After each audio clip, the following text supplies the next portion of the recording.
Hello friends, welcome to lucky Reddy stories. Please story విన్న తర్వాత like, comment, share and subscribe చేసుకోవటం మాత్రం మర్చిపోవద్దు. విక్రమార్కుడు స్టోరీని మొదటి భాగం నుండి వినాలి అనుకుంటున్నారా? అయితే నా ప్రొఫైల్లో ప్లేలిస్ట్లో ఉంటుంది, వినండి. ఇక స్టోరీలోనికి వెళ్ళిపోదాం. చారీ చెప్పింది అంతా విన్న హిరణ్య 3 నిమిషాలు మౌనంగా ఉంది. తనకు ఏం మాట్లాడాలో కూడా అర్థం కావటం లేదు. విక్రమార్క అంటే ఎలాంటివాడు ఏంటి అనేది తన కళ్ళ ముందే ఉండి చూసింది. కానీ ఇప్పుడు విక్రమార్క గురించి చారీ చెప్తుంటే, అతని మాటల్లో విక్రమార్క గురించి వింటుంటే ఆమెకు గూస్ బంప్స్ వచ్చేస్తున్నాయి. తనకే తెలియకుండా విక్రమార్క మీద తనకి ఒక రకమైన పాజిటివ్ ఒపీనియన్ ఏర్పడింది. అది దేశం కోసం అతడు ప్రాణాలు ఇస్తున్నందుక, లేదంటే తన ప్రాణాలను కూడా కాదని ఎంతోమంది ప్రాణాలను కాపాడుతున్నందుక, ఏమో తనకే తెలియదు. అతని ప్రేమను చూస్తే కాదు అని మాత్రం చెప్పలేం. అది హిరణ్యకి బాగా తెలుసు. అందుకే విక్రమార్క గురించి ఆలోచనలో పడిపోయింది హిరణ్య. అలా 5 నిమిషాలు ఇద్దరి మధ్య మౌనమే. మాట్లాడటానికి ఎవరికీ కూడా మాటలు రావటం లేదు. మరో 10 నిమిషాల తర్వాత హిరణ్య నవ్వుతూ, సరే చారి, ఇప్పటి వరకు నువ్వు చెప్పింది బాగానే ఉంది. నీ ఫస్ట్ కోరిక తీరిపోయింది. ఎన్ని కష్టాలు పడ్డా నీ కోరిక అయితే తీర్చుకున్నావు. ఇక మిగిలిన నీ 2 కోరికలు కూడా తీరాయా? మీ సార్ నీ కోరికను తీర్చారా అని అడిగింది హిరణ్య. మేడం, ఫస్ట్ కోరిక అంటే ఏదో అతి కష్టం మీద తీరింది అని అనుకోవచ్చు. కానీ మిగిలిన 2 కోరికలు తీరుతాయా అంటే ఏమో చెప్పలేం మేడం. ఆ దేవుడు కరుణిస్తే తీరుతాయి అని అనుకోవచ్చు. కానీ ఆ దేవుడు కరుణించినా కూడా మా విక్రమార్క సార్ కరుణిస్తాడా అంటే డౌటే. చూడాలి మేడం అని అన్నాడు చారి. ఇంతకీ నువ్వు కోరుకున్న ఆ మిగిలిన 2 కోరికలు ఏంటి చారి అని ఇంట్రెస్టింగ్గా అడిగింది హిరణ్య. మేడం, నా 2వ కోరిక విక్రమార్క సార్ పెళ్లి చేసుకుంటే చూడాలి అని కోరుకున్నాను అని కళ్ళు మూసుకొని తను చెప్పాలి అనుకున్నది చెప్పేశాడు చారి. ఏంటేంటేంటి, మీ విక్రమార్క సార్ పెళ్లి చేసుకుంటే నువ్వు చూడాలా? అది జరిగినట్టేలే అన్నట్లుగా హిరణ్య గడ్డం కింద చేతులు పెట్టుకొని చారీతో అన్నది. అంటే మేడం, సార్ అమ్మాయిల్ని దూరం పెడుతూ ఉంటారు కదా, అలాంటి వ్యక్తి లైఫ్లోని కూడా ఒక అమ్మాయి వస్తుంది అని నా మనసుకి అప్పుడెప్పుడో అనిపించింది. కానీ తర్వాత నేనే నా మనసుని మార్చేసుకున్నాను మేడం, ఇది జరగదు అని. కానీ ఇప్పుడు మీరు ఒప్పుకుంటే మా సార్తో పెళ్లి జరుగుతుంది. అప్పుడు నా 2వ కోరిక కూడా తీరిపోతుంది. మా సార్ పెళ్ళి నేను చూడాలి అని అనుకున్నది. కానీ మీరేమో మా సార్తో పెళ్ళికి ఒప్పుకునేటట్లు కనిపించటం లేదే అని హిరణ్య వైపు చూస్తూ చెప్పలేక దిక్కులు చూస్తూ చెప్పాడు చారి. సరే సరే, ఇక నీ 2వ కోరిక బాగానే ఉందిలే, తీరినట్టే అవుతుందిలే. కానీ ఇంతకీ నీ 3వ కోరిక ఏంటో చెప్పనే లేదు అని అడిగింది హిరణ్య. అది చాలా సింపుల్ మేడం. నేను పెళ్లి చేసుకుంటే విక్రమార్క గారు తన ఫ్యామిలీతో కలిసి నా పెళ్ళికి వచ్చి నన్ను ఆశీర్వదించాలి అని కోరుకున్నాను మేడం, అంతే. ఇదేమీ పెద్ద కోరిక కాదు అని అన్నాడు చారి. ఓహో, బాగానే ఉన్నాయి చారి నీ కోరికలు. ఇక నీ 2 కోరికలు తీరినట్టేలే అని హిరణ్య సాగదీస్తూ అంతకుమించి వెటకారంగా అన్నది. అదేంటి మేడం అలా అంటారు? నా కోరికలు తీరాలి అని నేను ప్రతిరోజు ఆ భగవంతుడిని కోరుకుంటాను తెలుసా. మా సార్ లాంటి గొప్ప వ్యక్తి లైఫ్లోనికి ఒక అందమైన మంచి తెలివైన భార్య రావాలి అని, ఆ అమ్మాయి రావటంతోనే మా సార్ లైఫ్ మారిపోవాలి, అందరిలా మా సార్ ఉండాలి అని నేను ఎప్పుడూ కోరుకుంటాను మేడం. అలానే మీరు వచ్చారు మా సార్ మనసులోనికి. కానీ మీరేమో మా సార్ని కరుణించటం లేదు. ఏం చేద్దాం, కరుణిస్తే బాగుండు అని చిన్నగా అన్నాడు చారి. సరే సరే చారి, ఇప్పటికే చాలా లేట్ అయిపోయింది, ఇక నువ్వు పడుకో అని చెప్పి హిరణ్య బెడ్రూమ్లోనికి వెళ్ళిపోయి పడుకుంది. ఇక్కడ చారి తన ఫోన్ హిరణ్య చేతుల్లోనే ఉంది అన్న విషయాన్ని కూడా మర్చిపోయాడు. హిరణ్య మాత్రం ఆ ఫోన్ని చేతుల్లో తిప్పుతూ ఒక్క క్షణం ఆ ఫోన్ని వైపు కన్నింగ్గా చూసి ఆ తర్వాత స్విచ్ ఆఫ్ చేసేసింది.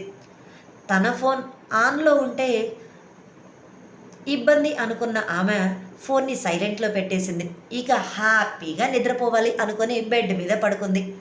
కానీ అలా తను పడుకుంది అన్న మాటే కానీ తనకు విక్రమార్క ఆలోచనలే తన మైండ్ మనసులో తిరుగుతూ ఉండటంతో అతి కష్టం మీద ఎప్పటికో చాలాసేపటికి నిద్రలోనికి జారుకుంది. కరెక్ట్‌గా అర్ధరాత్రి 12:30 విక్రమార్క ఆ ఇంటి దగ్గరకు చేరుకున్నాడు. అప్పటికి ఆ ఇంట్లో ఉన్న లైట్స్ అన్నీ కూడా ఆపేసి వాళ్ళంతా పడుకొని నిద్రపోవటంతో విక్రమార్క అనుమానంగా ఆ ఇంటిని చూస్తూ, ఇదేంటి ఇక్కడ అంతా చీకటిగా ఉంది. కనీసం ఇంటి బయట లైట్ కూడా వీళ్ళు వేయలేదు. ఈ చారి ఎక్కడ ఉన్నాడు? కనిపించటం లేదు. నేను వచ్చేంత వరకు నా మేడంని జాగ్రత్తగా చూసుకోమన్నానే. మరి ఇక్కడ ఉండకుండా ఎక్కడికి వెళ్ళిపోయాడబ్బా అని చుట్టూ చూశాడు. కానీ ఎక్కడా కూడా చారీ కనిపించలేదు. ఒకవేళ ఇంటి లోపల ఏమైనా ఉన్నారా అన్న డౌట్ కూడా తనలో కలిగింది. వెంటనే విక్రమార్క చారీకి ఫోన్ చేశాడు. కానీ అక్కడ హిరణ్య ఫోన్ స్విచ్ ఆఫ్ చేసింది కదా! అదే ఆన్సర్ వచ్చింది ఇక్కడ విక్రమార్కకి. హిరణ్యకి కూడా ఫోన్ చేశాడు. ఫోన్ రింగ్ అవుతుంది కానీ లిఫ్ట్ చేయటం లేదు. అతడిలో భయం పెరిగింది. ఏం జరిగింది అని అనుకుంటూ డోర్ దగ్గరగా వచ్చి చూశాడు. అప్పుడే లోపల నుంచి ఫ్యాన్ తిరుగుతున్న సౌండ్ క్లియర్గా వినిపించింది. అంటే వీళ్ళందరూ లోపల నిద్రపోతున్నారా అని అనుకుంటూ బయటే కాసేపు అటూ ఇటూ తిరిగాడు విక్రమార్క. హిరణ్యకి మధ్యరాత్రి మెలకువ రావటంతో తన ఫోన్ చూసుకుంది. విక్రమార్క నుండి తనకు ఫోన్ వచ్చినట్లుగా కనిపించటంతో, అంటే ఇప్పుడు విక్రమార్క నాకు ఫోన్ చేశాడు అంటే వచ్చాడా రాలేదా, డోర్ కొట్టిన సౌండ్ కూడా రాలేదే అని అనుకుంటూ నిదానంగా తన రూమ్లో నుంచి బయటకు వచ్చి డోర్ ఓపెన్ చేసింది హిరణ్య. హిరణ్య వాళ్ళు లోపలే ప్రశాంతంగా నిద్రపోతున్నారు అని ఫిక్స్ అయిన విక్రమార్క వాళ్లకు కాపలాగా బయటే అటూ ఇటూ తిరుగుతూ ఉన్నాడు. కరెక్ట్గా అప్పుడే హిరణ్య డోర్ ఓపెన్ చేయటంతో ఉలిక్కి పడినట్లుగా వెనక్కి తిరిగి చూశాడు. ఎవరైనా వచ్చారు ఏమో అని అనుకుంటూ. హిరణ్య డోర్ ఓపెన్ చేసుకుని బయటకు రావటం చూసి ఒక్క అడుగులో ఆమె దగ్గరకు చేరిపోయాడు విక్రమార్క.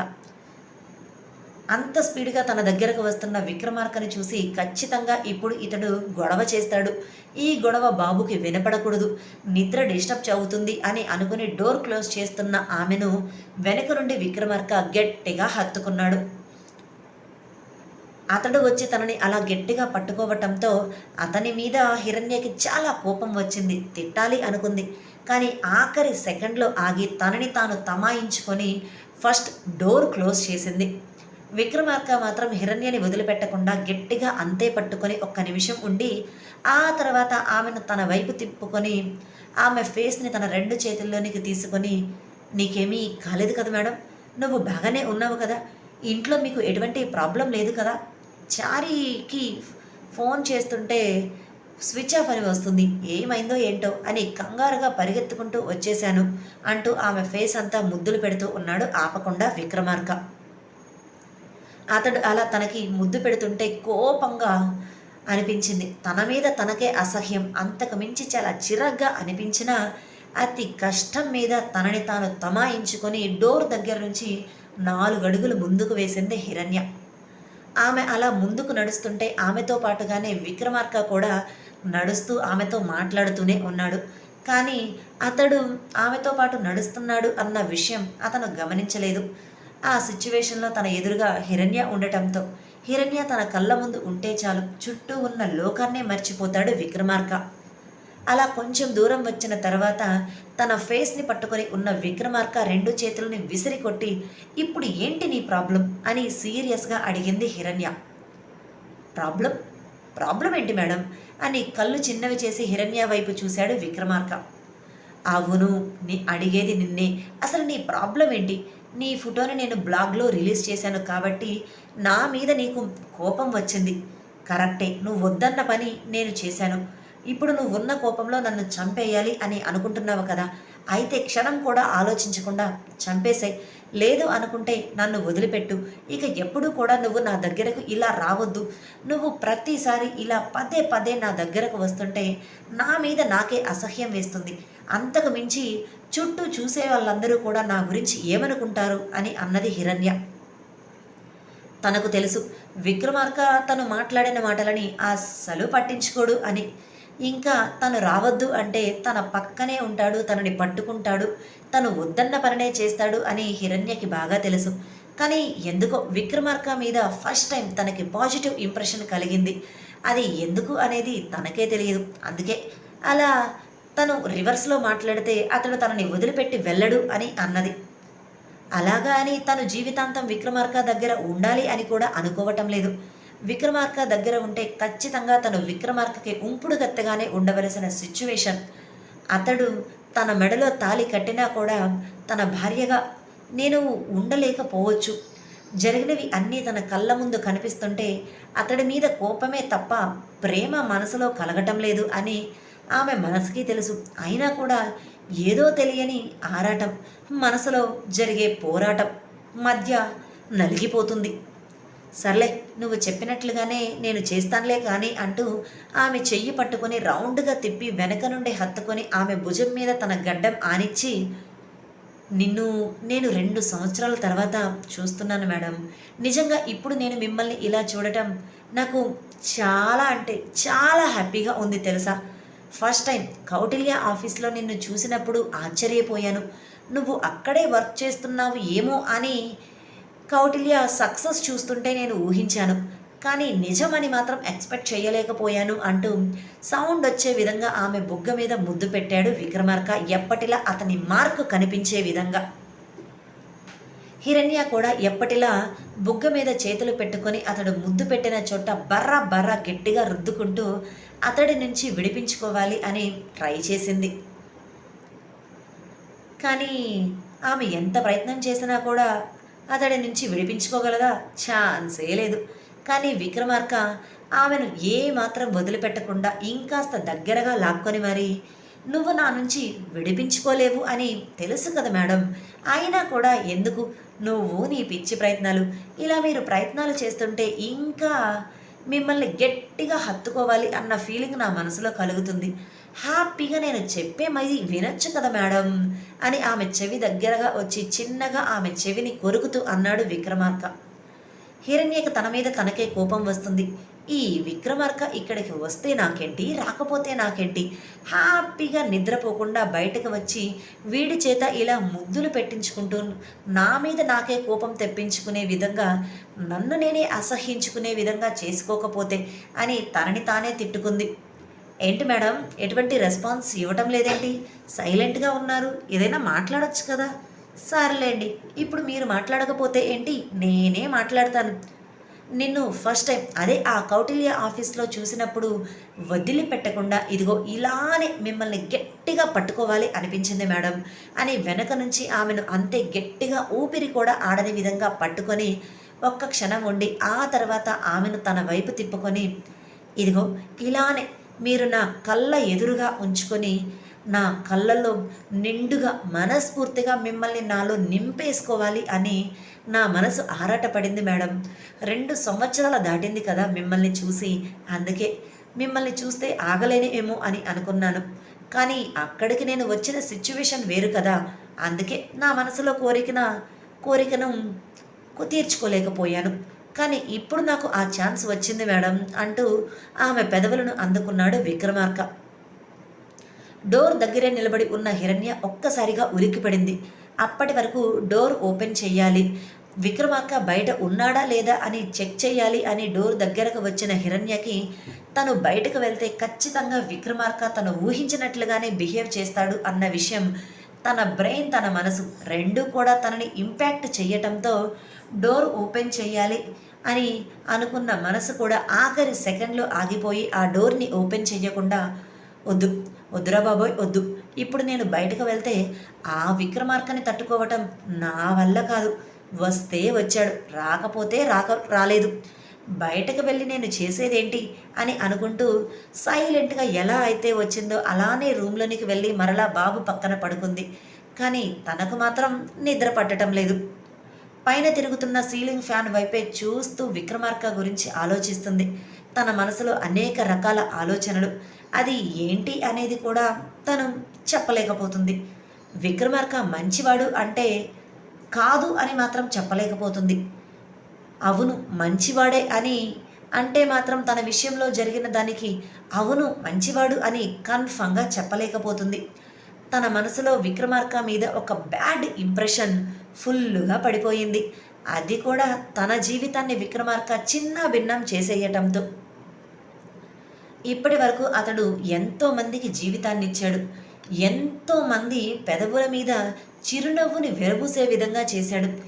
ఎన్ని రకాలుగా చూసుకున్నా విక్రమార్క ఒక గుడ్ పర్సన్. కానీ కానీ తనకి తన కుటుంబానికి మాత్రం గుడ్ పర్సన్ కాదు. అతడు చేసిన పని ఎక్కడా కూడా గుడ్ అనిపించటం లేదు, బ్యాడ్గా అనిపిస్తుంది. అతడు బ్యాడ్ పర్సన్ లానే కనిపిస్తున్నాడు. విక్రమార్క జీవితంలోనికి తను రాకముందు అతడు మచ్చలేని చంద్రుడు అని నిర్భయంగా చెప్పుకోవచ్చు.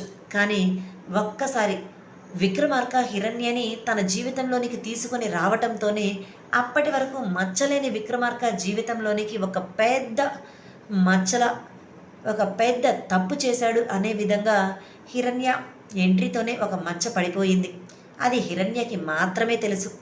నలుగురిలోనికి వచ్చి తను విక్రమార్క గురించి చెప్పాలి, అతడిని అల్లరిపాలు చెయ్యాలి అని అనుకోవటం లేదు. అలా చేస్తే ఏం జరుగుతుందో హిరణ్యకి తెలుసు. కానీ ఎందుకో అలా చేయటానికి తన మనసు ఒప్పుకోవటం లేదు. దానికి కారణం అతడు చేస్తున్న మంచి పనులు కావచ్చు, లేదంటే అతడి మీద పాజిటివ్ ఒపీనియన్ ఫామ్ అవ్వటం వల్ల కావచ్చు. ఏదైనా కానీ అతడిని నలుగురిలో నవ్వులు పాలు చేయాలి అని మాత్రం ఆమె అనుకోవటం లేదు. ఒకప్పుడు ఫస్ట్లో తనని పెళ్లి మండపం మీద నుంచి తీసుకొని వచ్చినప్పుడు మాత్రం అతడిని నలుగురిలో నిలబెట్టి కడిగేయాలి అనుకుంది. కానీ ఇప్పుడు అలా చెయ్యలేకపోతుంది. అలా అతడి గురించి ఆలోచిస్తూనే ఎప్పటికో తెల్లవారుజామున నిద్రపోయింది హిరణ్య.